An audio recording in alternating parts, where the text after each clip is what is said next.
All right, y'all. Y'all know the most important poll is on Tuesday night, so we'll react to that when it comes out on Tuesday. But let's react to, obviously, the AP poll and a couple things that they missed here. All right, number 25, they have Missouri. I'm going to say hell nah. They should not be ranked at number 25. I'm sorry. Missouri's 8-4 in the year. I know they beat Arkansas 31-17. The Tigers should not be ranked in the AP poll. And unfortunately, I know you're going to call me crazy, but at that spot I would change. Either I would go Houston at 9-3, or I would go USF. I know USF just lost their coach Alex Golish, to Auburn, but either one of those two. No disrespect to Mizzou.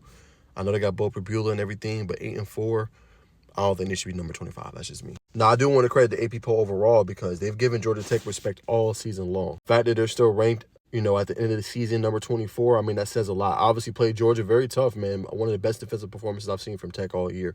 Battered and bruised Gunnar Stockton, got after him, made plays defensively. EJ Lightsey had a phenomenal game, 12 tackles. Omar Daniels did what he was supposed to do with 10. Phoenix Felton stepped in big. His first, career game, as a college player, had 6 tackles in the game. He's only going to get better, as Coach Key said in the press conference. So Georgia Tech lost. Offense didn't play well. Only 250 yards. And then obviously only 69 yards on the ground, which is, uncharacteristic for them. But the fact that they're ranked says a lot. Navy, obviously having a pretty good year in American Conference, right? 9-2 this year, 7-1 in conference play. Final game is going to be on December 13th. Obviously, we know how big of a game that is. They played their rival Army. But Navy's had a phenomenal year in the American Conference. Has made that conference even more interesting, in my humble opinion, man. So Navy deserves to be ranked on this list. How about Arizona, man? How about Noah Fafita in that big-time ranked win? Or that not? Well, yeah, it was a ranked win last week, beating Arizona State on the road. They looked really good. Credit to Arizona, man. They've been fighting all year. They've been flying under the radar, and they're going to probably finish strong this year. Won't play for, obviously, a Big 12 championship, but definitely a strong finish to the season and should play for a pretty good bowl game. Then you have, obviously, Tulane. We know how good they are. Jake Retzlaff. They just lost their coach, John Summerall, who's going down to Florida. So a tough loss there. Be interesting to see. I don't know the details. Maybe some of y'all that watch my videos can tell me the details of, obviously, if he's going to coach or not the rest of the year, or if he's locked in with Florida. I can't answer that at the moment. But definitely a tough spot when you play North Texas. North Texas with Meston is having a phenomenal year as well.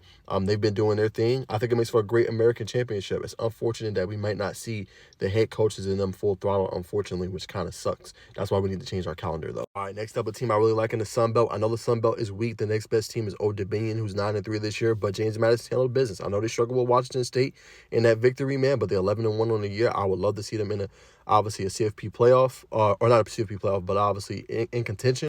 But they've done their thing this year, and James Madison has been one of those staples in the Sun Belt Conference, really, since they've been in it, especially in football. Next up, ranked is obviously Michigan at number 18, 9-3 this year. Got pummeled. They did, y'all. Bryce Underwood struggled. I think only had 8 completions in that game against Ohio State. Credit them for beating a rival. They looked like they was going to be a tough game for Ohio State early on, but credit them. The defense clamped down. They shut down, obviously, Bryce Underwood. Jordan Marshall was in there for Justice Haynes.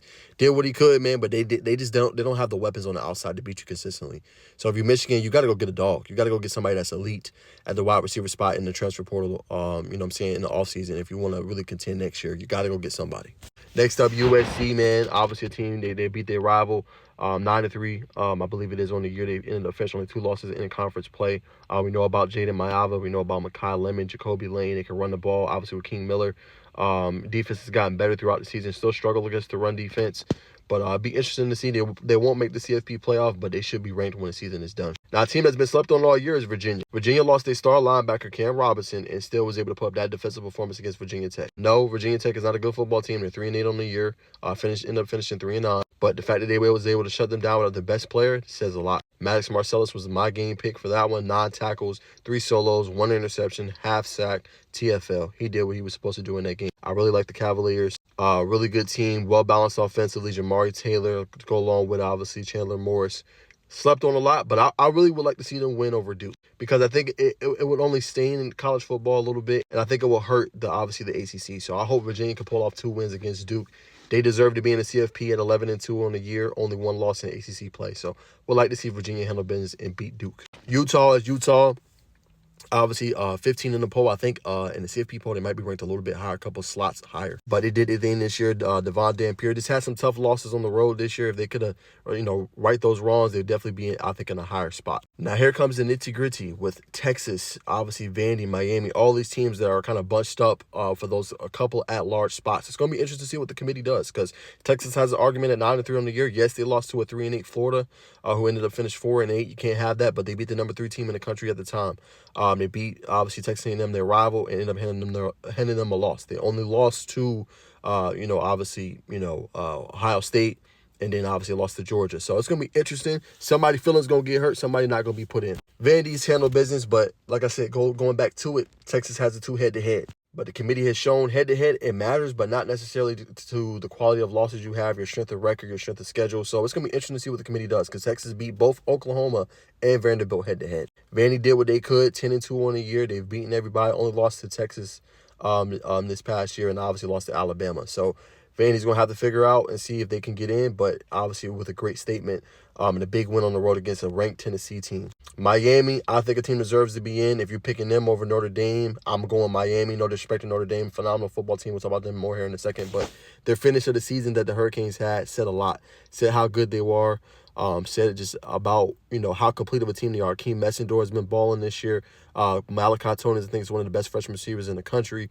They look good, and they pummeled, once again, a ranked Pittsburgh team. So I don't know what else Miami can do. They're 10-2. They're not playing for ACC title, but they've done everything they could to be in this predicament. Two tough losses to Louisville and SMU, but I think they have as good of an argument as anybody to be in. Now, it's going to be interesting to see with the conference championship schedule. If BYU gets pummeled again to Texas Tech, do they deserve a playoff spot at 11-2?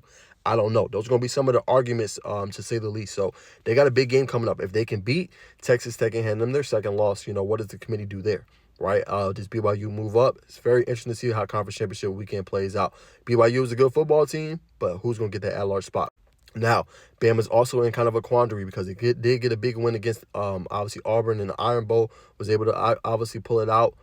Ty Simpson, 122 yards passing, 3 touchdowns. But the biggest question for them is going to be, can they beat Georgia? Because if they beat Georgia, they got a lock, right? They're going to be automatically in. Georgia with 2 losses, they're going to automatically be in as well. But if they lose, Alabama might not be in the CFP playoff. Hate to say that.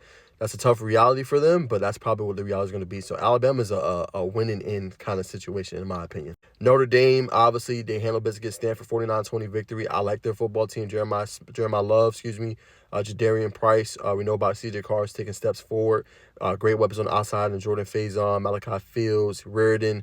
We know how good of a football team they are.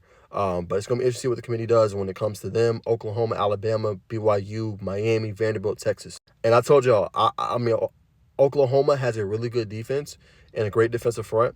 I just don't feel like they deserve to be in over these other teams. And you might even have to do, one of these years, unless you expand, do a playoff. You know what I'm saying? Do a 12-13 playoff. I would love that. I think that would bring great ratings and decide who gets, obviously, that playoff spot. I think you would definitely be able to create a large draw from that. But how their offenses looked against Missouri, struggled 17-6, and then unranked LSU, couldn't really get no points. 3 interceptions for John Mateer. Oklahoma, to me, does not look like a playoff team, regardless of their 2 losses. That's just me. Texas A&M, tough loss, but will only be better for in the end to Texas. I think Marcel Reed, he'll continue to grow and get better. Tough, just wasn't making the necessary tackles they were making, giving up a lot of big plays, not as crisp as they usually are, but that's going to help them in the end. Texas A&M, really good football team. 7 is a little bit of a slide. I probably would have put them at number 5 or number 6, but still a really good football team. We're going to find out what the CFP committee thinks about, obviously, Ole Miss, whole debacle and the situation going on with Lane Kiffin. They did do a good job of getting Pete Golden, as I talked about in my last video, but a lot of work to do for the Ole Miss Rebels, who's looking to obviously get in. Look, they secured a playoff spot at 11-1. They're a good football team. The thing is, how will they be viewed by the committee with everything that just happened? Next up, Texas Tech. I like that football team. They're elite. I think they're going to win the Big 12 championship and get an automatic bid. Nothing else more to say, man. Brandon Moore has been having a good year. They got a phenomenal football team. Oregon rolled again against, obviously, Washington on the road. Dan Lynn has been doing his thing all season long. Really good football team. Watch out for the Ducks.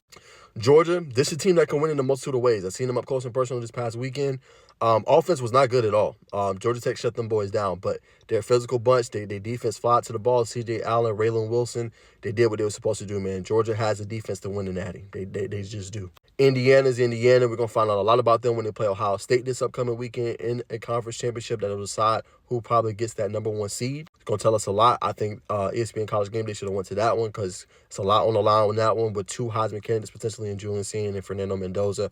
I can't wait. That's the best game of the weekend to me, even over Georgia, Alabama. I can't wait for that one. Should be elite. But comment down below your thoughts on the newest AP poll.